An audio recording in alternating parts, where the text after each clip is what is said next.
મારી ચેનલમાં તમારું સ્વાગત છે। તો આપણે આજે ગુંદાને મસાલો બનાવશું કે સંભાર કહીએ ને આપણે એ બનાવશું। તો ચાલો આપણે શરૂ કરીએ। તો મેં જો અહીં તેલ ગરમ કરવા મૂકી દીધું છે। તેલ ગરમ થાય ને તો આપણે મસાલા કરશું। તો એમાં પહેલા મેં મેથીના કુરિયા લીધા છે। આવી રીતે કુંડાળ કરી દઈશું। તો તમે જોઈ શકો છો કે આને જરી તપાવી દીધા છે તડકે, એમાં ભેજ હોય ને કંઈ તો વહી જાય। મેથીના કુરિયા લીધા, પછી મેં રાઈના કુરિયા લીધા છે, એનું તો આપણે સ્ટોર કરી દઈશું આવી રીતે ગોળ। પછી મેં ધાણાના કુરિયા લીધા છે।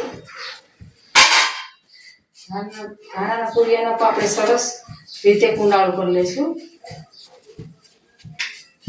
જો આવી રીતે ત્રણેયનું મેં કુંડાળું કરી લીધું છું, તમે જોઈ શકો છો। આને આપણે તડકે જરીક રાખી દીધા એટલે એમાં કંઈ ભેજ હોય ને તો એ પણ વયો જાય। પછી આપણે એમાં તીખા લીધા છે, તીખાને તજ લીધું છે, અને એમાં આપણે ઉપર હિંગ લીધી છે વઘાર કરવા માટે। આવી રીતે આપણે હળદરનો પણ મીઠું પણ આપણે વઘારમાં જ નાખશું। તો તમે જોઈ શકો છો, જો આવી રીતે સરસ રીતે આપણે થઈ ગયું છે।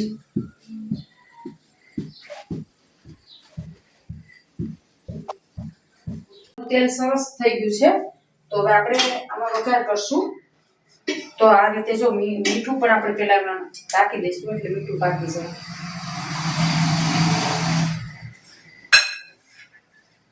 આ રીતે વઘાર કરશું, જો તમે જોઈ શકો છો।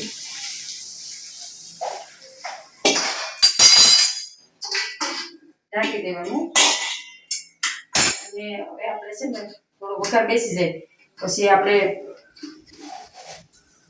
જો આ રીતે સરસ મસાલો બોલાવી નાખશું। આપણે ચટણી છે ને છેલ્લે નાખશું। ચટણી જો પહેલા નાખીએ ને તો થોડું કાળું થઈ જાય, એટલે આ ઠરે ને સંભાર પછી આપણે ચટણી એમાં પધરાવશું। તો તમે પણ જો તમે કેવી રીતે બનાવો છો ને એ પણ કહેજો। તમને અમારા સંભારનો વિડીયો ગમે તો લાઈક શેર કરજો। ચેનલમાં નવા હોય તો ચેનલ સબસ્ક્રાઈબ કરજો, જેથી કરીને આવા નવા જૂના તરત જ તમને રેસીપીના વિડીયો જોવા મળે। તો જો આવી રીતે સરસ મિક્સ કરી નાખીએ ને આપણે સરસ એકદમ, પછી આપણે એમાં થોડું ઠરે પછી ચટણી નાખશું, ઉમેરશું, નહીંતર કાળું થઈ જાય અથાણું।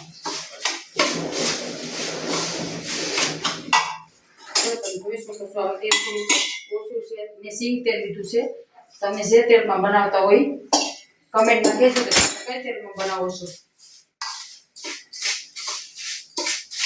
સિંગ તેલ લીધું છે, આપણો મસાલો તૈયાર છે અથાણાનો। હવે આમ થોડુંક ઠરે ને એટલે આપણે આ ચટણીમાં બધા ઉમેરી દઈશું।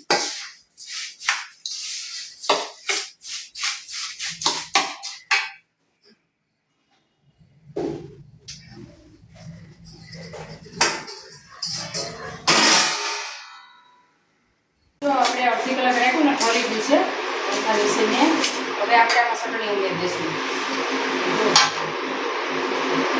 તમે જેટલું તીખું ખાતા હોય ને એટલું ઉમેરી શકો। મિક્સ કરી લેશો, સરખું હલાવવું પડે, એકદમ મિક્સ થઈ જાય ને।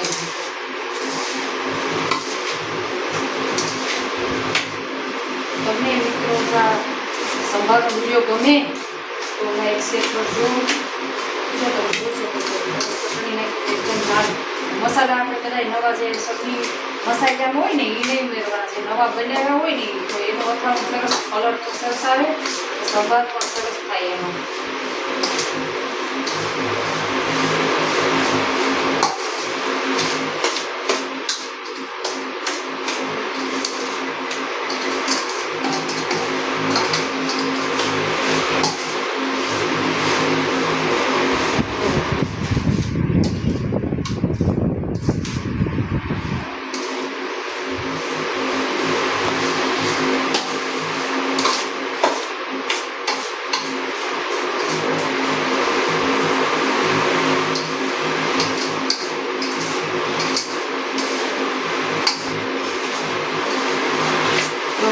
માથે આવી ગયું એકદમ। હવે આ ગુંદામાં ભરવા માટે તૈયાર છે મસાલો આપણો। એકવાર ઠરે ને બીજે દિવસે તમારે અંદર ભરી શકો છો. તમને ગમે તો લાઈક શેર કરજો અને ચેનલમાં ન હોય તો ચેનલ સબસ્ક્રાઈબ કરજો જેથી કરીને તમને આવી રેસીપી તરત જ જોવા મળે. રાધે રાધે.